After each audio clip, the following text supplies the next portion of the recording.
kind of felt like we had unfinished business there, and people have been asking for years, when we're going to go back. And took a look around and I realized, well, nobody else is going there, so looks like it's our turn to go again. And yeah, I don't know, just decided now was the time. Yeah, we're back, and of course Speaking now of we're not that, the only ones. yeah, I was going to say, speaking of that, now you're not the only ones because AEW or OH, if you will, they're booking Hammerstein. Do you think that was because you guys booked it? Because we speculated here on the show. It's like, oh, that was weird. That was like a Vince McMahon old school maneuver. It's like, oh, these guys are running the building. We'll run it right before them. You know what I mean? That's just Well, how it seemed. I don't, I don't know. I don't know Tony Khan personally, and I don't know enough of their people well enough to know or to speculate that they would particularly do something like that just to hurt us.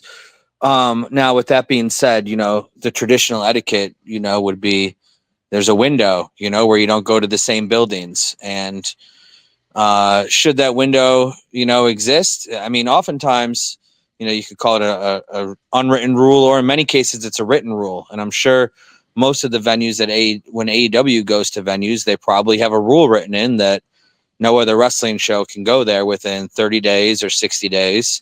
It's a pretty standard practice in the wrestling business, and in a lot of entertainment industries, there's rules like that, or both written and unwritten. So, do I think that they do I think, that they literally set out to look for a way to hurt GCW? I'm not ready to go that far with it, but do I think that maybe, um, you know, do I think that maybe it wasn't the most polite thing to do?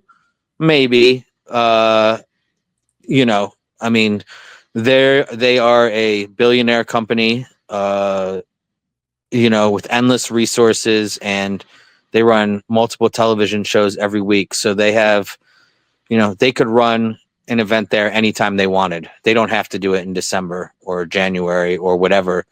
They can do it in February, March, April, May, June, July, August, September. They could do it every month if they wanted to.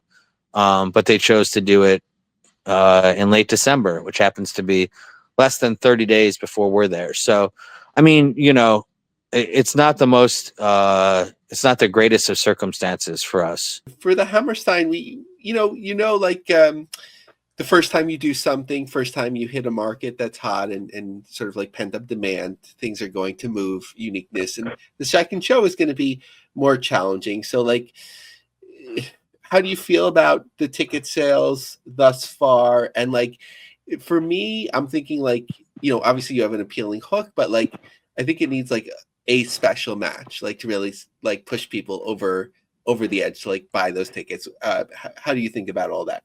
Sure, I agree. It's not as easy this time around. It's not the novelty. The novelty is gone now.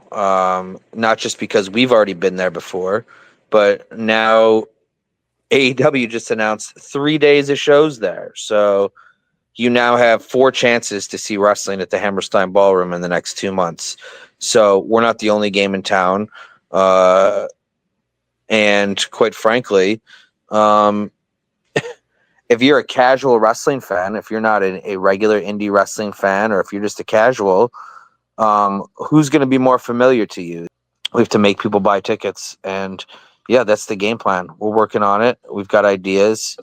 And, I think we'll start to see some of the pictures start to come clear this weekend. And we're working on it and trying to make the rest of it come together.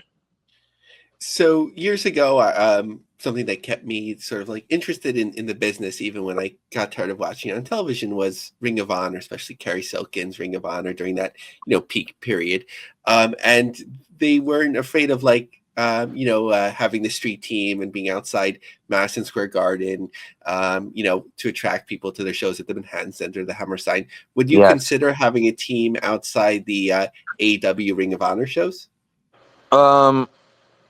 Yes. And I would say, are you going to be there this weekend? At the American Dream? At AEW. Oh, no. All right. Well, yes, all of this has been considered. and I intend to take advantage of every single opportunity that we have between now and January 19th to get people's attention, put flyers in their hands, let them know we're going to be there, and make them want to come. I'm not running Hammerstein Ballroom to sell 700 tickets. I'm running there to make history again. I'm running there to sell out or sell as many tickets as possible